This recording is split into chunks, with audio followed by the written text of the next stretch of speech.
dark. Let's get ready to rumble!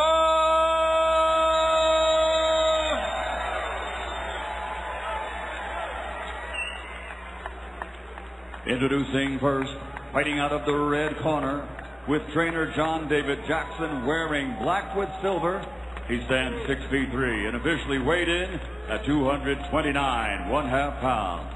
An excellent professional record, 19 victories, including 10 big wins by knockout, only one defeat.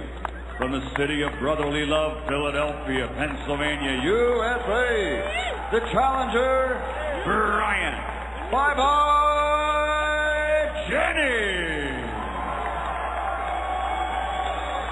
And across the ring, his opponent fighting out of the blue corner with his trainer, Herman Caicedo, wearing white with red and blue, standing 6'4", official weight 239 pounds. As a professional, he has 23 victories without a loss, including 20 wins by knockout. Originally from Cuba, now living, training and fighting out of Miami, Florida, USA. He is the defending, undefeated WBA interim heavyweight world champion, Luis, the real King Kong Ortiz.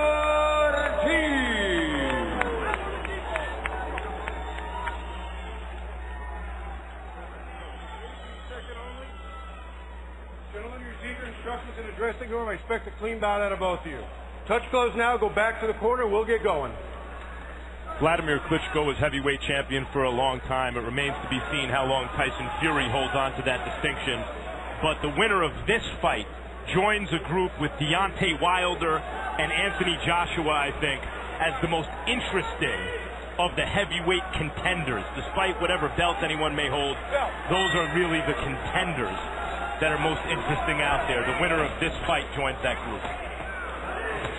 In the heavyweight division, since the Klitschko defeat, since he lost, has now people buzzing about a division that's been sort of in a coma for a while.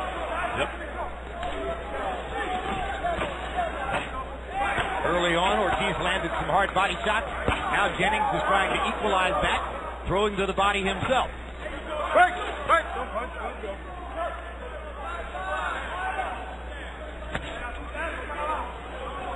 Jennings looking just a little bit more energetic and more active here in the early going. Could be the product of the kind of work that John David Jackson has wanted to do with him in the gym. Well, if you're in against a big power puncher, sometimes the best thing is to smother the power by getting inside. But also, Jennings has got that really nervous, positive energy, or in some cases it could be negative, but I think it's more positive energy. You know, Michael Spink's gym had that same type of jittery type of herky-jerky body until he offsets his opponents and then capitalize on it.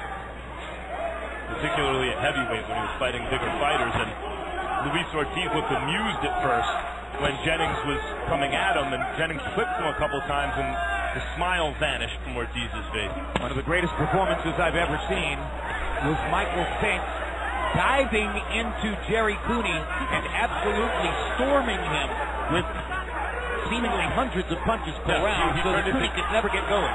Brian Jennings just got hurt with a straight left hand. He just got hurt with a straight left hand, Jim. Right inside. And now Ortiz is trying to finish it, going for the first round knockout. Jennings trying to hold on. Jennings was hurt even before that. He felt Ortiz's power was blinking after a power shot. Listen, I said, Max, that Luis Ortiz can punch. We know he can punch. And if Brian Jennings thinks he can stand up early, where he's strongest, where Ortiz is the strongest, then he's going to have really, really a big problem early. Ortiz's nickname is the real King Kong, and he landed a King Kong left hand to put Jennings in trouble. But Bryant seems to be weathering the storm now as Ortiz tries to line him up one more time. Now he's in big trouble. Now Jennings is hurt again. Ortiz landed another big left hand to go with the right hook. I won't be surprised if this fight be ended before this round. We got 21 seconds. Jennings is wobbly. Ortiz lands another right hook. Jennings just looking for space, trying to stay away. Ortiz comes back one more time. 14 seconds. Good body shot. Well placed by Ortiz.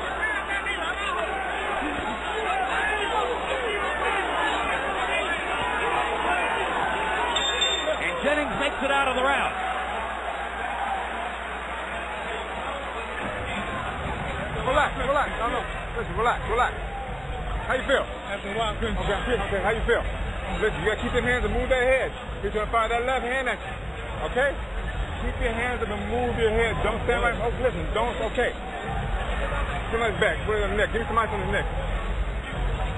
Nice and relax. Okay, keep those hands up and move that head. He punches slow, but you're not moving the head for me. He's trying to throw that left hand, either uppercut or straight at you.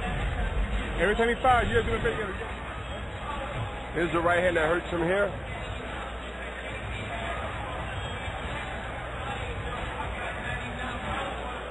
Then he follows up later with a straight left, but it didn't hit him, but that punch got in, and he just fired bombs at them at the end.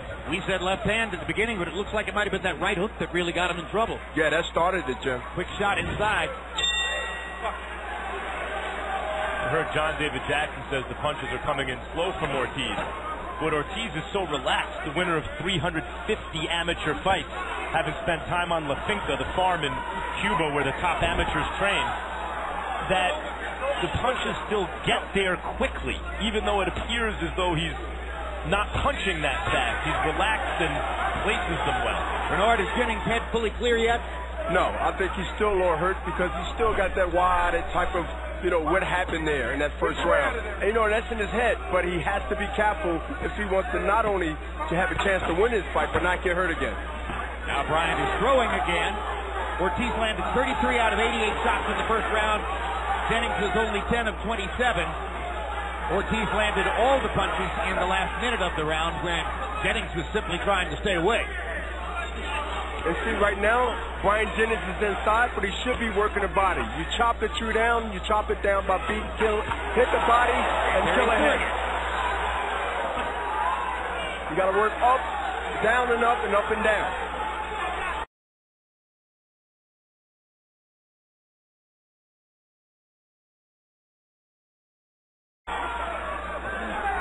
Now it begins to look as though Jennings has in fact weathered the storm. We'll see if he can mount an attack of his own.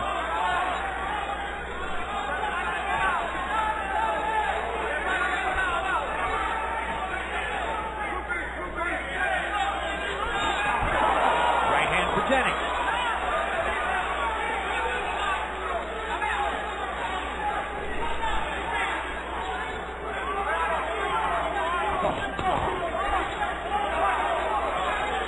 Ortiz has to be aggressive. Uppercut lands for Ortiz.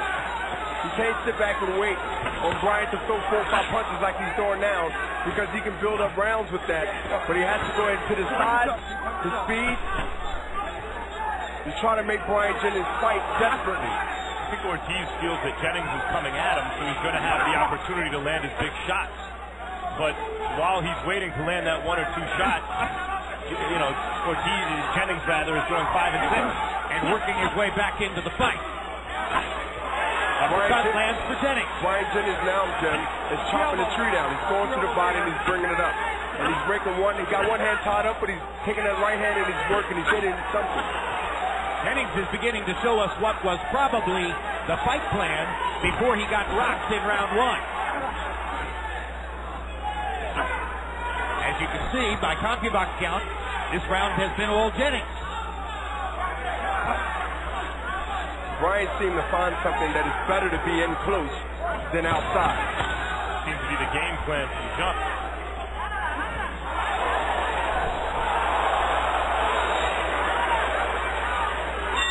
Heavyweight excitement at the Turning Stone Casino in Verona, New York.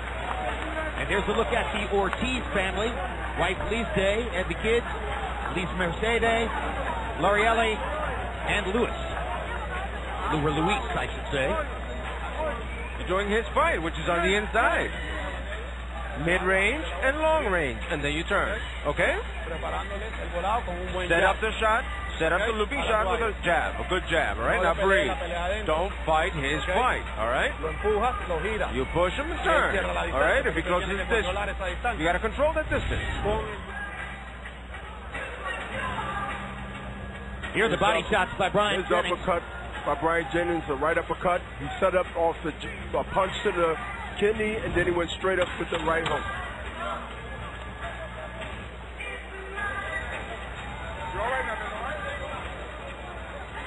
So Jennings back in the fight in round 2. after getting rocked and hurt in round 1. While Ortiz has a much more extensive amateur background, it's Jennings who's fought by far the better fighters as a pro. And when Ortiz got Jennings hurt in that first round, he behaved almost as though he expected him to fall down. Like, now's the time where I hit the other guy and he falls down. That's not Jennings. Jennings shown up to win and has experienced in the pros rocky moments and have had to come back from them. And he was prepared to do it, as you saw in the second round. Jennings, when he's in close, I like to see him use that right uppercut like he used earlier. He has a good right uppercut inside because he's a smaller man. He gets under a big man. He can use that uppercut effectively. Brian Jennings' official record says he's never been knocked down as a pro. It says a great deal about Jennings' character that he honestly says that's not right. Actually, Bowie Tupu knocked me down, but the referee missed it and called it a split. Looks like he's about to go down again. Now he's in big trouble again. Now Ortiz is attacking him with much greater urgency than he did in the first round. Ortiz understands now that Jennings isn't going to go down just because of hot breath. That's right, and meantime, he remains dangerous if he doesn't go down because he carried that second round and looks like he reached and shook Ortiz up a couple times. Good uppercut inside by Ortiz. Brian Jennings cannot afford to stay in there and lay in there, Jim. He cannot lay in there without working. If he's going to be in there, he must keep his hands going. Is he getting a little greedy inside, Bernard Jennings? Is he staying in too long once he gets there? Yeah, because you get that false sense that he's doing something, Max, but he's not affecting Luis Ortiz as much as Ortiz is affecting him. So he's got to get in and out. He got to get in and out and step to the left or step to the side and give angles. Don't push, don't push. Meantime, it's Ortiz giving him the angles that's down. Jennings has been hurt twice in the fight, has not been down. He's been able to work his way back after getting hurt in round 1, and now he's been hurt early in round 3, and here comes Jennings again. Another comeback rally. They see Jennings through a 5 or 6 punch combination there, Max and Jim, but look, after he can continue to do those things, he must step to the side, step to the left, and start it back over again.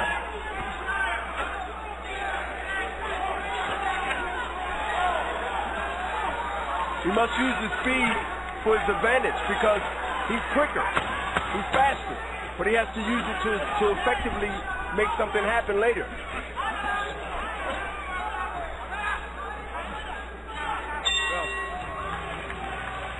It's about 25 minutes to 12, and there is Brian Jennings' brother, who is holding Jennings' son, Mason, on his lap.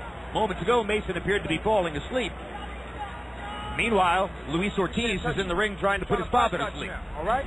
When you get in close, do me a favor, let these hands go. I know you're looking for that shot, but you got to let him go. He don't like the body work at all. This guy's slowing down. With each pass around, you're doing good. All right? Move that head for me. Don't get careless and move to your left. All right? Move to your left. You got me? Yeah. Okay. Here's Ortiz setting up off the right jab, and now you're going to see an uppercut come, the left hand from a southpaw stance. Brian Jennings was lifted up, and now here comes, you see right now, another right jab, and over the top with a left hand straight, sort of like an overhand, and Brian Jennings is in deep trouble. One thing you see from the years of training in the Cuban amateur system, Ortiz has legitimate counterpunching skills. When Jennings attacks, he has to worry about the fact that Ortiz fires back immediately.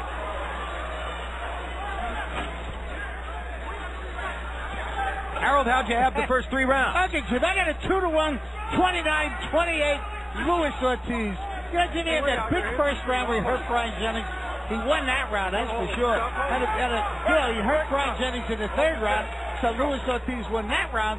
But the 2nd round and middle round, that's when Brian Jennings got inside, did some nice work, landed some good shots, didn't get hurt, didn't get plunked with a real good shot, and I thought Brian Jennings won the 2nd round. So I got it 2-1, Luis Ortiz, 29-28. I mean, Ortiz just landed a left hand that snapped Jennings' neck around, his head around, and Ortiz and Jennings didn't stumble. The referee, whose name is Richard Fukuzdi, has had two separate conversations with Luis Ortiz about something. Either of you care to speculate on what Pukowski might be warning Ortiz about? Is he holding? Is he pushing? What do you think the referee might have seen? I haven't seen an obvious infraction. I haven't either. I see Ortiz looks comfortable enough that he is spitting sometimes before he's throwing a punch. As though he's sparring. Well, Max, I see a little clinching every now and then, but they are clinches of offense and defense to set up shots. Yeah. But they're not clinching long enough for the referee to be even warning them, let alone giving them a look like they're doing something wrong. If there was excessive clinching, it wouldn't be a good fight, but it happens to be a very good fight so far. Yeah, certainly there's nothing like what Jennings experienced back in April against Vladimir Klitschko, who held enough to eventually get penalized a point in the 10th round of their fight in Madison Square Garden. Brian Jennings just snuck in two uppercuts, right hand and left hand, and Luis Ortiz really didn't like that. He wasn't wobbly, but he sort of looked over like, where'd that come from? And now we're told by the local commission that the warning was for pushing off. So Pukowski is telling Ortiz not to push Jennings away. Something taller, stronger fighters often do to smaller fighters who are pressuring them. Look, it's clear that Brian Jennings wants to smother him, Max. He wants to keep the fight close in a phone booth, so Luis Ortiz won't get the leverage that he needs to hurt Brian Jennings like he did early in the fight. And so Jennings is in a better position to land his own punches.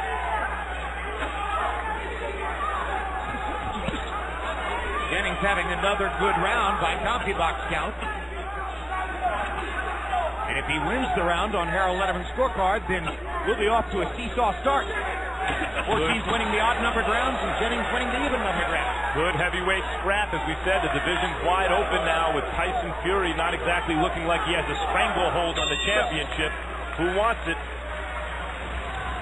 Immediately following tonight's live boxing, stick around for the December episode of The Fight Game, featuring a look back at Canelo Alvarez's victory over Miguel Cotto, and an interview with Oscar De La Hoya, architect of the Golden Boy Promotions comeback. But wait, there's more.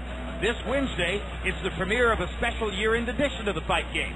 Join us, Ash Kellerman, Bernard Hopkins, and myself for a look back at the year that was and find out our picks for Fight and Fighter of the Year. You got to use the jab. You got to use the jab and your leg. When he attacks, half step back, you throw that uppercut in the swing. Straight shot in the swing. You got to finish off with that swing, and you got to control the distance. Just like I told you. Close the distance and work. Go work. Deep breath. Head, body, head, that side, okay? Head, body, head. All right? Give it to me. John David Jackson says head, body, head. Give it to me. I'm wondering what swing means.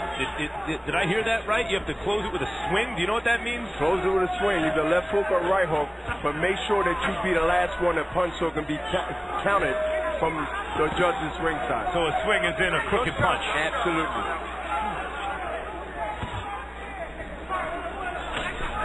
Not caring which hand it comes from.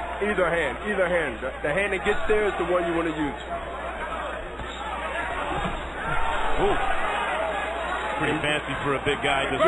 Yeah. In Brian's case, it would be the left because he's finished with his left a lot because he's an orthodox fighter.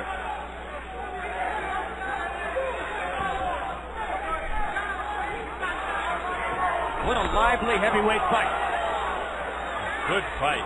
And now Ortiz on his toes, maybe feeling like he needs that distance, Bernard, you were talking about, and he can get it and catch Jennings coming in if he gets some distance using his legs and his jab. Yeah, well, I think he will be playing into Brian's hand if he go ahead and start dancing. I think he should use his size to his advantage, but he should keep Brian out in the distance with that jab where he can counter with a, as you see, with a straight left or a left uppercut. That said, he's having a much better round this round doing just this. Ortiz, that is.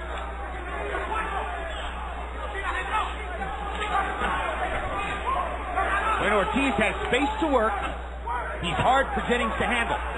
On the inside, Jennings seems to be able to be more active and land cleaner shots. And if the refs won't let him push off, how does he create the space with Jennings? He gets on his bike a little bit. And that's what's working for him in this round. Another good uppercut for Ortiz. How did Jennings take that shot? That's a 6'4", 240-pound guy getting leverage behind an uppercut and landing it clean. Jennings momentarily perhaps wobbled again. But with his ability to recover, Jennings is providing you with a sort of faint replica of Evander Holyfield in there. Take a shot, get wobbled, and suddenly come back firing. I mean, listen, Brian Jennings has whiskers because he got hit with some big shots. Even he got hit early and got hurt. But look, being from Philadelphia doesn't hurt either, Jim. You know, you got that tough heart and you got that pride that comes with it.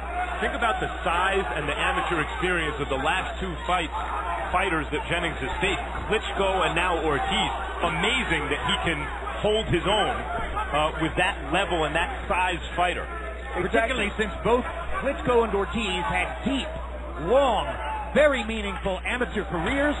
Brian Jennings had 3 amateur fights. Okay, great. And never got blown out in these fights. I mean, you know, got hurt, but he never got blown out, so that's a credit to him.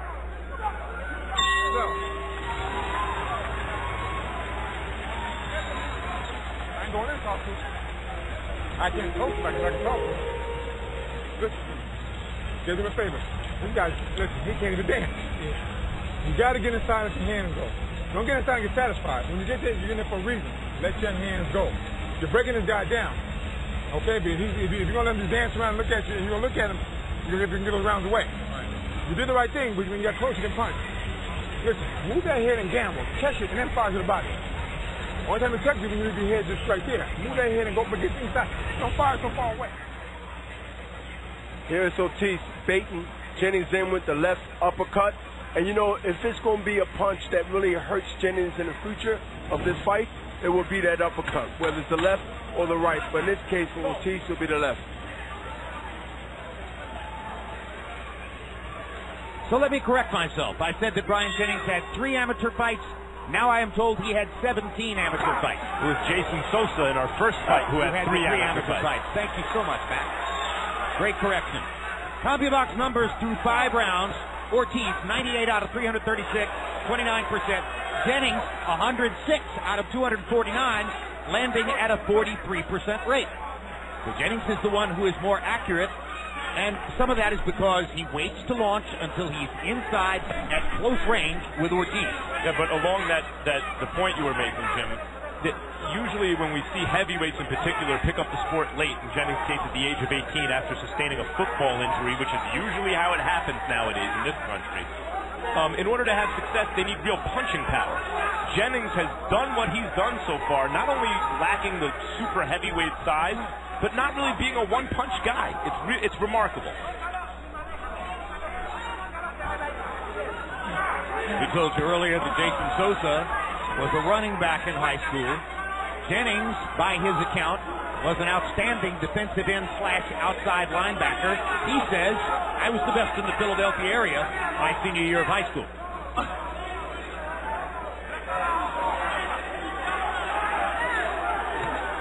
He's definitely a true athlete. And, you know, he's making a good count on himself. But, you know, if he charged in with Luis Ortiz, and Luis Ortiz looking to counter with a left uppercut, and he's waiting to bait him in, he's sticking that jab, Ortiz sticking that jab and trying to wait for Brian to jump in like he did early in the fight. After 5 very active rounds, this one is something of a war of nerves.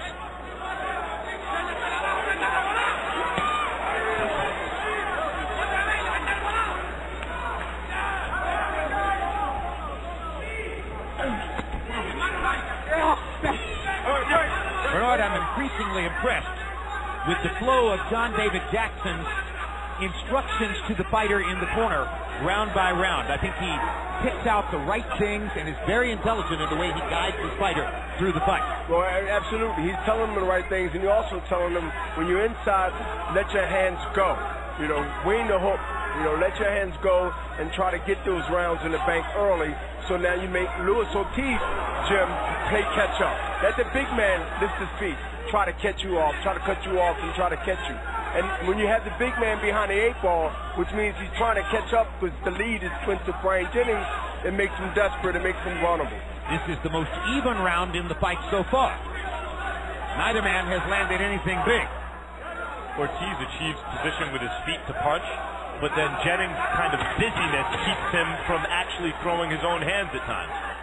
And if you see Brian Jennings, he's taking that step here to the left, he's moving to the right, he's moving in the corner, and he seems to slide to the left or right to get out of danger. That last combination may conceivably have been enough to win the round for Ortiz.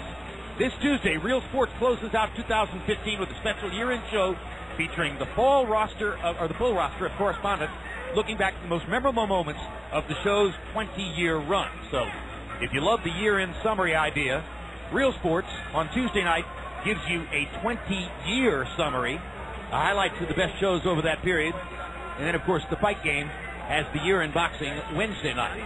Okay? This is for your life. This is it. You know, that's why we prepared for this. Don't give the shit away.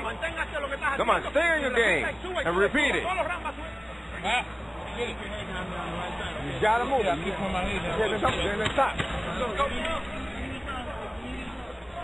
I know that John David Jackson began his trainer work learning in your gym. Would you say that Naheem Richardson is his mentor as a trainer? Yes, absolutely. And you know what? You know, John David Jackson learned from Georgie Benton, who he worked under. You know, Georgie Benton also worked with John when he was fighting. So John David Jackson has an IQ of many trainers that's passed on, and he has that knowledge.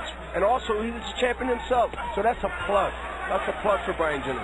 Harold, how do you have it so far? Okay, so I got it 58-56. 4 rounds to 2, Luis Ortiz. I tell you something about John David Jackson. He was a Kronk fighter. He fought for Emmanuel Stewart for quite a while. Be as it may, I like the way Brian Jennings moves his head, Jim. You know, it's amazing. The guy always keeps his head moving. Luis Ortiz doesn't get a real good shot at him. But Ortiz won round 5 and 6 to take the lead in this fight. You know, in 5 and 6, he just landed the heavier, harder shots. Jennings is going to have to get inside and land some punches. He didn't land a darn thing in round 6. 4-2, Luis Ortiz.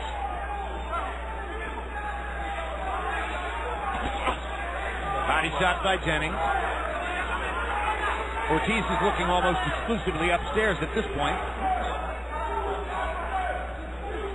I haven't seen too many body shots from Luis Ortiz, but he's looking to line that uppercut up with that left hand. Sometimes the worst thing that can happen to a fighter is he hurts his opponent early with a single shot, and then the rest of the fight looks to set that. And he hurt Jennings twice, Ortiz did. He knows now I can hurt this guy with one shot, and maybe it decreases his work rate a little bit, trying to set that up again. Brian Jennings just hit Luis Ortiz with a straight right hand, but he didn't follow up with anything else after that and sort of let him off the hook. It was a sort of buzz shot, but he didn't follow up on it. One of the things John David Jackson wanted to work on with Jennings is making use of his athleticism. He feels that Jennings is a puncher, but he hasn't properly used his athletic quality to let those punches go at the right time and in the right way, sort of like what Teddy Atlas was saying about Tim Bradley, and you saw Bradley score a knockout last time out with Teddy as his trainer. Good right uppercut, and then a brilliant left uppercut by Ortiz. Down goes Jennings. Now he's been knocked down in his career. Larry, I mentioned it, the fight that makes it up. It will be the left uppercut that will do it, because he got hit, and it came. And the left uppercut followed immediately after the right uppercut. That was a shot out of the blue. And Luis Ortiz looking to line him up again. He won't make it out of this fight. No, he won't make it out of this fight. He won't make it out of this fight. That's a stoppage. That's a technical knockout win for Luis Ortiz. That's the first loss of Jennings' career. That is really interesting. Looking for something big, and here he found it. First the right uppercut. Here it go right here, the right uppercut, but then he lines him up here with the left. He puts some mustard on that left hand, and now he sets him up again, and he comes with the double uppercut with the left hand. That was the shot right there. Right on the point of the chin. Down goes Jennings. That was the first official knockdown of his career. A look at it from the other angle, and you see what a perfect shot it was. And by the way, that's craft. That's technique, throwing the punch perfectly the way he did. Yes, it is. And here it goes, Jim, the left, and then the right. And that right there, Brian right now don't know where he's at. The referee did a great job stopping his fight. But even Brian Jennings is still aware enough that the fight is going to be stopped. He's upset. He's mad. But, you know, it was the right stoppage. It's a good stoppage because these guys are huge. They hit extremely hard. The danger is immediate once they get in trouble, and Richard Picosdi was not going to let Bryant Jennings eat another clean shot. And I'm glad he didn't, because he was really there to get hurt, and the referee did a great job. They know they get criticized, but this was a good stoppage. Michael Buffer is at ringside with the officials Ladies and bringing gentlemen, on the here scale. at the Turning Stone Resort Casino, the end comes at 2 minutes 41 seconds into round number 7. The winner by knockout victory, still the interim WBA heavyweight world champion, Luis the Real King Kong Ortiz.